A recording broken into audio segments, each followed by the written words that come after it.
ഒരു വ്യക്തിയുമായിട്ടുള്ള connection build ആവുന്നതും ഉള്ള connection ഇല്ലാതായി പോകുന്നതും പലപ്പോഴും നമ്മൾ ചെയ്യുന്ന പ്രവൃത്തികളെ ഡിപ്പെൻഡ് ചെയ്തിരിക്കും. സോ നിലവിലുള്ള കണക്ഷൻ ഫേഡായി പോകാൻ കാരണമാകുന്ന ചില പ്രവൃത്തികൾ നോക്കാം. കഴിഞ്ഞ മാസവും ഇതേ കാര്യത്തിന് നമ്മൾ വഴക്കിട്ടതാണ്.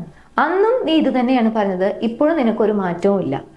ഇങ്ങനെ നിലവിലെ ഒരു പ്രശ്നത്തിനെ കുറിച്ച് നിങ്ങൾ ആർഗ്യൂ ചെയ്തുകൊണ്ടിരിക്കുകയായിരിക്കും. പക്ഷെ ആ കാര്യത്തിൽ തന്നെ നിലനിൽക്കാതെ പഴയ കാര്യങ്ങൾ വീണ്ടും വീണ്ടും എടുത്തിട്ട് പഴയ കാര്യങ്ങളും പുതിയ കാര്യങ്ങളും കൂടി മിക്സ് ചെയ്തുകൊണ്ടാണ് സംസാരിക്കുന്നത് എന്നുണ്ടെങ്കിൽ അത് നിങ്ങളുടെ നിലവിലുള്ള കണക്ഷൻ ഇല്ലാതാക്കും. 2, അവർ മെസ്സേജ് അയക്കുന്ന സമയത്ത് അല്ലെങ്കിൽ അവർ നിങ്ങളോട് സംസാരിക്കുന്ന സമയത്ത് നിങ്ങൾ റിപ്ലൈ കൊടുക്കുന്നത് ഒരുപാട് ലേറ്റ് ആയിട്ടായിരിക്കും.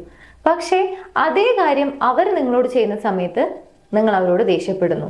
ഈ ഒരു കാര്യം നിങ്ങൾ ചെയ്യുന്നുണ്ടെങ്കിൽ അതും നിങ്ങളോടുള്ള ഇൻട്രസ്റ്റും നിങ്ങളോടുള്ള ആ ഒരു കണക്ഷനും ഫേഡായി പോവാൻ കാരണമാകും. ഒരു പക്ഷേ നിലവിലെ നിങ്ങളുടെ മൂഡ് അത്ര ഓക്കെ ആയിരിക്കില്ല, നിങ്ങൾ അത്ര ഒരു ഓക്കെ ആയിട്ടുള്ള ഒരു സിറ്റുവേഷനിലായിരിക്കില്ല. പക്ഷേ അത് എന്തുകൊണ്ടാണ് എന്നുള്ളത് നിങ്ങൾ എക്സ്പ്ലെയിൻ ചെയ്യില്ല. ഞാൻ ഈ കാരണം കൊണ്ടാണ് ഓക്കെ അല്ലാത്തത് എന്ന രീതിയിൽ നിങ്ങൾ അവരോട് ഓപ്പൺ ആയിട്ട് കമ്മ്യൂണിക്കേറ്റ് ചെയ്യില്ല. പക്ഷേ അവർ മനസ്സിലാക്കണം എന്തുകൊണ്ടാണ് എന്നുള്ളത്.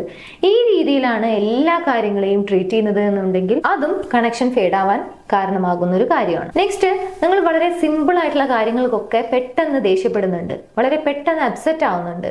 പക്ഷെ എന്തുകൊണ്ടാണ് ഇങ്ങനെ സംഭവിക്കുന്നത് അല്ലെങ്കിൽ എന്തുകൊണ്ടാണ് നിങ്ങൾ അപ്സെറ്റ് ആവുന്നത് എന്നുള്ളത് നിങ്ങൾ അവരോട് പറയില്ല. ഒരുപക്ഷെ അവർ നിങ്ങളോട് ഒരുപാട് തവണ ചോദിക്കുന്നുണ്ടായിരിക്കും എന്താണ് ആക്ച്വലി പ്രോബ്ലം എന്നുള്ളത്, പക്ഷെ നിങ്ങൾ പറയുന്നുണ്ടായിരിക്കില്ല. ഇങ്ങനെ ചെയ്യുന്നുണ്ടെങ്കിലും അവരുടെ മനസ്സിൽ എന്തുകൊണ്ടാണ് എന്നുള്ളൊരു ക്വസ്റ്റ്യൻ മാർക്ക് വരാനുള്ള സാധ്യത കൂടുതലാണ്. അവർക്കാണെങ്കിൽ അതിനുള്ളൊരു ഉത്തരവും കിട്ടില്ല. മാത്രമല്ല എല്ലാ കാര്യങ്ങൾക്കും അല്ലെങ്കിൽ എപ്പോഴും നിങ്ങൾ ഇങ്ങനെയാണ് ചെയ്യുന്നത് എന്നുണ്ടെങ്കിൽ അത് നിങ്ങളോടുള്ള ഇൻട്രസ്റ്റ് കുറയാൻ കാരണമാകും. ആൻഡ് ഫൈനലി അവർ നിങ്ങളോട് ഒരു കാര്യം ഷെയർ ചെയ്തു, നിങ്ങൾ മനസ്സിലാക്കാൻ വേണ്ടിയിട്ടായിരിക്കും അല്ലെങ്കിൽ നിങ്ങളോട് പറയണം എന്ന് ആഗ്രഹിച്ചിട്ടായിരിക്കും പറയുന്നുണ്ടായിരിക്കുക.